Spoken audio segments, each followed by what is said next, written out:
বাবা, হঠাৎ কইরা জিনদের ভিতরে দুইজন জিন আমারে চট কইরা ওইটা লইয়া চলে গেল জিনদের রাজ্যের ভিতরে।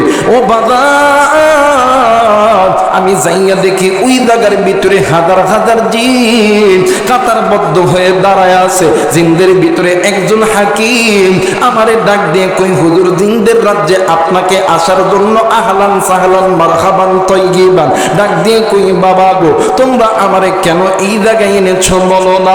ডাক দিয়ে কই, হুজুর, ওই যে খাটিয়া দেখা যায়, ওই খাটিয়ার ভিতরে একটা মুসলমান জিন দুনিয়ার থেকে চলে গেছে।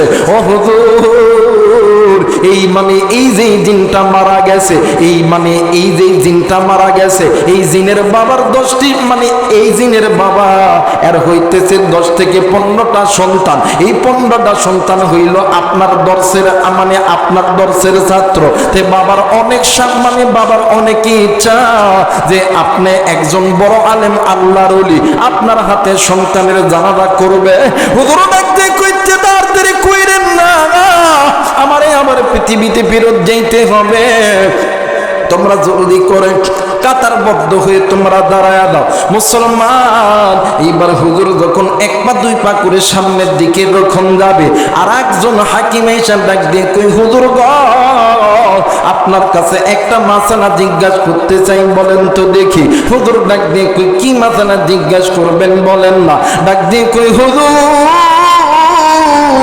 বলেন তো দেখি, যারা মুসলমান, যারা কোরআন মানে, ও হুজুর, মুসলমান যদি মুসলমানদের হত্যা করে তাইলে আল্লাহর কোরআনের কিসাসের নিয়ম কি? হুজুর ডাক দিয়ে কই, বাবা গো, কিসাসের নিয়ম হইল হাতের বদলে হাত, থাপ্পড়ের বদলে থাপ্পড়, কল্লার বদলে কল্লা, মারের বদলে মার। এইবারে ডাক দিয়ে কই, হুজুর, এইটা যদি দুনিয়াতে না পাওয়া যায় তাইলে কি হবে? কই, হাসরের ময়দানে আল্লাহর দরবারে বিচার হয়ে যাবে। এরা বন্ধু, এই কথা যখন বলেছি, ওই জিনদের যিনি হাকিম ডাক দিয়ে কই, হুজুর গো, তাইলে মনে হয় আপনি তো আল্লাহর দরবারে ধরা খেয়ে গেলে। ডাক দিয়ে কই, বাবা, কেমনে কইরা ধরা খাইলাম বলো না? ডাক দিয়ে কই, হুজুর, আজ থেকে কয়েকদিন আগে আপনার ঘরের ভিতরে আপনি যখন তাহাজ্জুদের নামাজ পড়ার জন্য যখন উঠেছেন, আপনার ঘরের ভিতরে একটা সাপ বাইর হয়েছিল, আপনি ওই সাপটাকে মেরেছেন। ডাক দিয়ে কই, হ্যাঁ, আমি ওই সাপটাকে মেরেছি। ডাক দিয়ে কই, হুজুর, ওইটা কোনো সাপ না, ওইটা হইল জিন। আর যেই সন্তান আপনার ঘরে গেছে, ওই সন্তান আপনার হাদিসের দর্শের ছাত্র। শুধু তাই নয় গো, ওই সন্তানের 10 থেকে 15টা ভাই, ওই 15টা ভাই আপনার কাছে হাদিসের দর্শ করেছে। হুজুর ডাক দিয়ে কই, আমি কি গুনাহ করছি গো বাবা? এইবার ডাক দিয়ে কই, হুজুর, এইবার বলেন তো দেখি, সাদা আপনি দুনিয়াতে নিবেন না আখিরাতে নিবেন? শাহ ওলিউল্লাহ মুহাদ্দিস দেহলভী রাহমাতুল্লাহ আলাইহি ডাক দিয়ে কই, বাবা গো,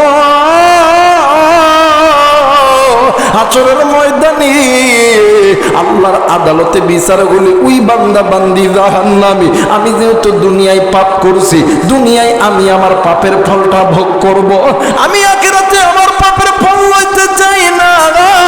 তোমরা আমার দুনিয়াতে তোমরা আমার হত্যা করো, আমি মানুষ হইয়া তোমাদের মুসলমান জিনকে মারছি। এইবারে জিনদের বাচ্চা ডাক দিয়ে কই, হুজুর গো, এইরকম করে তো কোনো কিছু হয় না। ওগো হুজুর,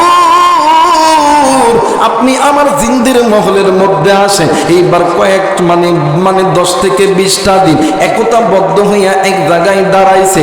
একজন আরেকজনকে বলতেছে, তাইলে বিচার কার্যক্রম শুরু করা হোক। হঠাৎ করে আর একটা জিন ডাক দিয়ে কই, বাদশা, আমি তোমাকে একটা কথা বলতে চাই। ডাক দিয়ে কই, চাচা, কি কথা বলবেন বলেন না? ডাক দিয়ে কই, আমি নবীর মুখে শুনছি, মানব জাতি যদি ভুলে জিনদেরকে মারে, এটার দায়িত্ব কোনোদিন কোনো মানুষ হবে না। কারণ হইল, জিন জাতি নিমিষের ভিতরে তাদের রূপটা চেঞ্জ করতে পারে। আর তোমরা যদি শাহ ওলিউল্লাহ মুহাদ্দিস দেহলভী রাহমাতুল্লাহ আলাইহির বিচার যদি তোমরা করো, তাইলে তো তোমরা নবীর উম্মত থেকে খারিজ হয়ে যাবা, তাইলে তো তুমি আমি নবীর উম্মত বলিয়া গণ্য করব না। জিনদের বাদশা কই চাচাজি এইবার বুঝতে পেরেছি আমরা তো নবীর হাদিস অমান্য করব না, কিন্তু শাহ অলিউল্লাহ মুহাদ্দিস দেখে নবী রহমাতুল্লাহ আলাইহি ডাক দিয়ে কই জিনজাতি, আমি মানুষ হইয়া তোমাদের মুসলমান সন্তানকে হত্যা করেছি, আমি এই হত্যার বিচার দুনিয়াতেই করব। আমার আল্লাহ যদি হাসরের ময়দানে আমি শাহ অলিউল্লাহর যদি বিচার যদি করে আল্লাহ আমারে জাহান্নামে দিবে, আমি শাহ অলিউল্লাহ মুহাদ্দিস নবী রহমাতুল্লাহ আলাইহি ওই জাহান্নামের আগুন সহ্য করতে পারবো না। আর পুকুরার বাবাদের আজকে তুমি আমি গুনাহ করি, হাতের গুনাহ, কানের গুনাহ, পায়ের গুনাহ, চোখের গুনাহ, নফসের গুনাহ, নিজের চাই গুনাহ করি রে বন্ধু, কিন্তু একটা বার কি নজর নিছি মালিকুল মউত আপনার পিছনে দাঁড়ায় আছি, কখন জানি আল্লাহর হুকুম হবে এই ময়দান থেকে তুমিও যাইতে পারো আমিও যাইতে পারি। আল্লাহ বলেন কুল্লু নাফসিন যায়িকাতুল মাউত, মৃত্যুর স্বাদ একদিন না একদিন সকলকেই ভোগ করতে হবে।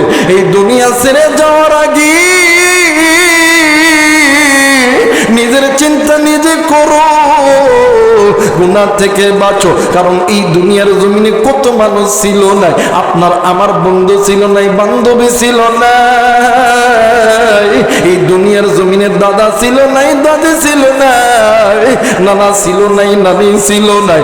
এই দুনিয়া ছেড়ে তোমারে আমারে যেতে হবে। এই দুনিয়া ছেড়ে যাওয়ার আগে বাঁকা পথ ছেড়ে দাও, কোরআনের পথটা ধরো, আল্লাহর কাছে তওবা করো, আল্লাহর কাছে মাফ চাও। আমার আল্লাহর কাছে চাইতে দেরি হবে, আমার আল্লাহ মাফ করতে দেরি করবে না। একটু আওয়াজ করে বলেন সুবহানাল্লাহ।